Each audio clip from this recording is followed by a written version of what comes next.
What's up, guys? Today I'm going to show you how I replaced the tilt or up and down motor on my 2013 Lexus GS350. The reason you would do this yourself is because Lexus only sells the steering column as a whole. They quoted me $2,800 to do that, and a mechanic that I know quoted me $1,200. I ended up doing it in total for under $200. That includes the steering column and a bunch of tools that I needed to get because a bolt stripped on me in a super weird location, and you guys will see all that. But I would definitely disconnect the negative terminal of your battery if you're going to do this. It prevents the airbag from blowing up in your face. I didn't do it. I should have done it. It's super easy and better safe than sorry. Also, I don't record YouTube videos. You'll see on my channel I don't have other YouTube videos, so this isn't for likes or subscribers or anything. I just hope that this could help you guys a little bit, as I didn't see another video showing the documentation of this process for my car. So I hope I could be a little helpful to you guys, and I hope you enjoy. My next video will show you how to take everything off, but just to make it a little more clear, it'll be this panel first. You don't need to take off this panel. You don't need to take off the top panel. You don't need to take this panel off. It'll be this panel next, second, this panel third, the whole thing, and then this panel fourth. And I'll show you guys how to do that in the next video. As you can hear, when I click this, up, down, and up, side and side. The motor's still activating, which tells me the motor has power. Something's just wrong inside the motors, which is causing the gear to seize, or in the telescopic case, the gear just broke completely. So I know that I need to replace just the gear or the whole motor altogether. I haven't decided which one I'm gonna do. You guys will find out, I guess, as I do. So to do that, what you need to do first is take apart this backing of the steering wheel, which looks like this. Goes behind the steering wheel. You can see the two bolts there. Those bolts you access by turning the steering wheel left here, one bolt here. Turn the steering wheel right here, one bolt here, and there's one bolt at the bottom right there. You unscrew those. You're able to get a pry tool. Pry, you could turn the wheel. You'll pry in between the two pieces, and you can use a little force to try and get in there, pop it up. For me, my problem was that I can't move the steering wheel up and down, so it's actually pretty hard for me to get this top piece out, which is fine. I don't really need to do that as far as I know. But the bottom piece you're gonna need to make room for. Then to take off this bottom part here, which would usually be right here, obviously. You can actually see my lighter inside of my thing still. I didn't think it was important to take it out. You are going to need to pry from here. I also use the pry tool down, but first you wanna open your door. There's gonna be this thing here, which will be this. It'll be like this, and you just pry it out. Same thing, pry tool or hands. Pry that out first, it gives you access to this. I pried it right down from here, unplugged this plug, which plugs into the blind spot monitoring and the traction control. And you can go all the way down, unplug this plug here, which is your trunk controls, I believe. And then there's going to be a screw down here at the bottom, right there. And you want to unscrew that. You also might have to take this side piece over here and get it out just to give you some extra room. Same thing with over here. There's a screw over here. Haven't taken out yet, but it's the same thing. You might be able to see. Let me see if I can give you a good angle on it. Should be right over there somewhere. Maybe I did take it out, I forget. It should be down there, right there. And that will allow you to take this thing out, which I'm going to do in a minute. So I realized I didn't show you guys a good view of the second screw. Here it is. It's down there, right there, in the middle of your screen, above your pedal, below your parking brake. I'm not gonna take it off because it doesn't wanna come off and I don't wanna deal with it. So here, again, just to show everyone, is the up and down function for, it's where the gear actually is in this plastic housing. There's little clips, you can just pop it right off. Hopefully you saw that. Just let it fall. Here is what it looks like inside of there. I'll try to zoom in a little.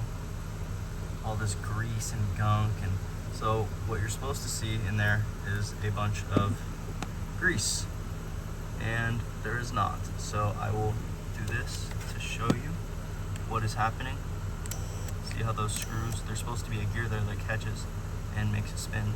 Because there's not, it doesn't actually go anywhere. So if you were to twist that, that's how you would manually adjust your steering wheel if you need to. Now I'm gonna go get the new steering column. I'm gonna try to plug in it and make sure that the motors on it are working, and then I'm gonna decide what to do from there. Okay, here's the steering column. This is the donor steering column. I was able to get the up and down motor out of here. I will show you it. Here it is. I'll put it back on just to show you. The way I did it is there are 4 6mm hex bolts, and the bolt is in my car. It's essentially an Allen key on a 3/8 inch ratchet. 1, 2, 3, 4, and then there's this thing which attached down here onto this with this little attachment. Just take it off, and now I have the up and down out.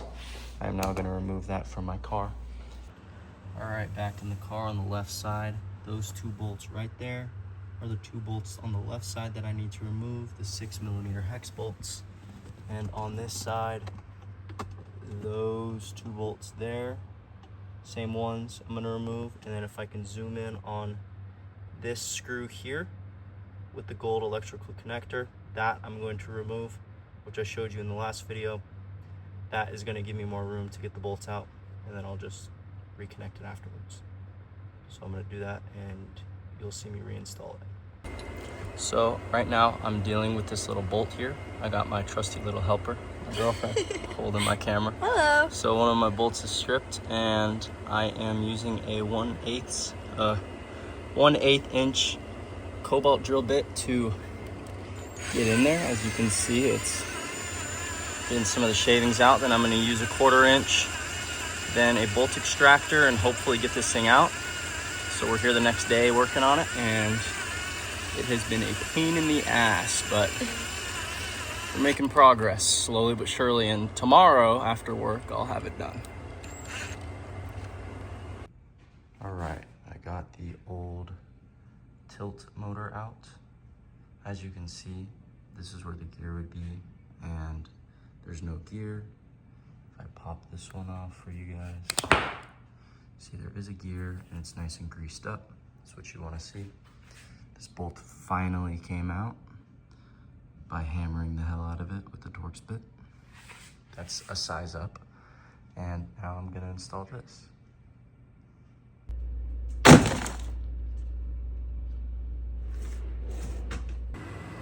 All right, here's the new tilt motor with its bracket and its 4 screws. The plan is basically gonna be, I'm going to put it back into place there with the 4 bolts. 1, 2, 3, 4. I'm gonna hand tighten it, then I'll come around to the right side. I'm gonna connect the bracket and its electrical connector, and then I'll plug it in and make sure it works. All right, I got 1 screw in, just barely hand tightened onto the new tilt motor. The way that you want to install it is your steering wheel is going to be loose. You're going to lift it up, make sure everything's lined up on your new tilt motor. Go ahead and just slip in. I slipped it in on the back 2 bolts here, and then if it's all lined up, you can kind of drop the steering wheel into place. And I found it was easier to actually keep the steering wheel a little elevated and then try to screw in one of the back bolts. It would probably be easier with more hands, but you can make it work. And then now I'm gonna tighten the other 3 bolts, and then I'm gonna do the gold connector and the plug. Okay, same thing goes with the top 2 bolts. You wanna lift the steering wheel. It'll basically be exactly where your steering wheel was before. You wanna keep it at that height. As you can see, when I move the steering wheel, this motor can move a little bit. See if I can show you, like that. So you want to just look from the side, make sure everything lines up, see if you can't get a bolt in. Give it a little screw. There we go, that one's in now. And now I have 1 more bolt. Should just line up. And it does. Make sure this electrical connector's not in the way.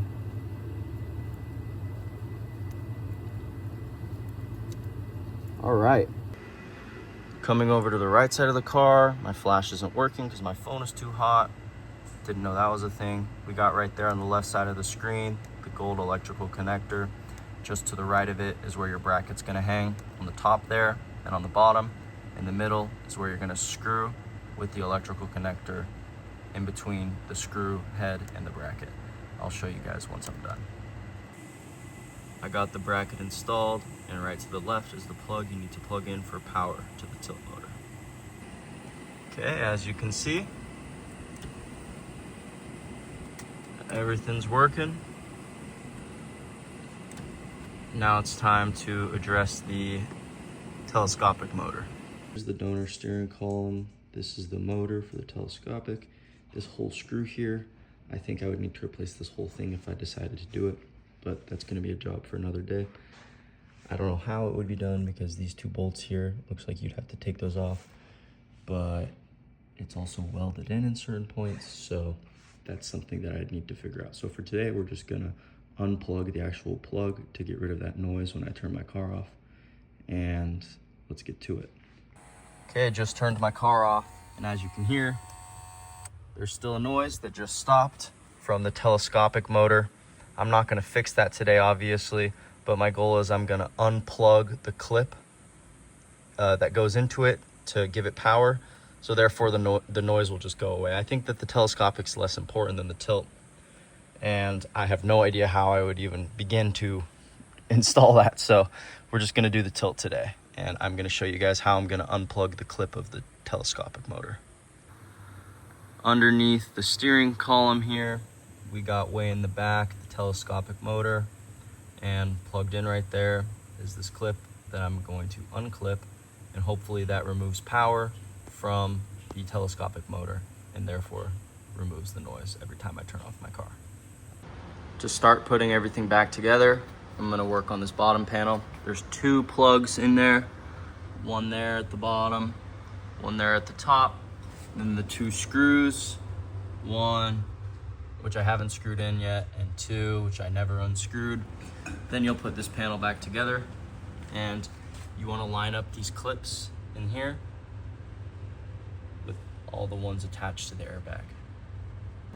I did end up taking this piece off. I would definitely recommend not taking it off. It's not necessary, and it's pretty hard to get back on. The way I would do it is you fold this underneath, and it's gonna sit like this in the car. I would try to get it in there a little bit, but still give yourself enough room to plug in the clips. There's gonna be two on the back, one on this side, one on this side. I would plug those in and then try to get it back into place. But again, don't take this off. It's not necessary. I reinstalled the top piece there. Definitely don't take it out.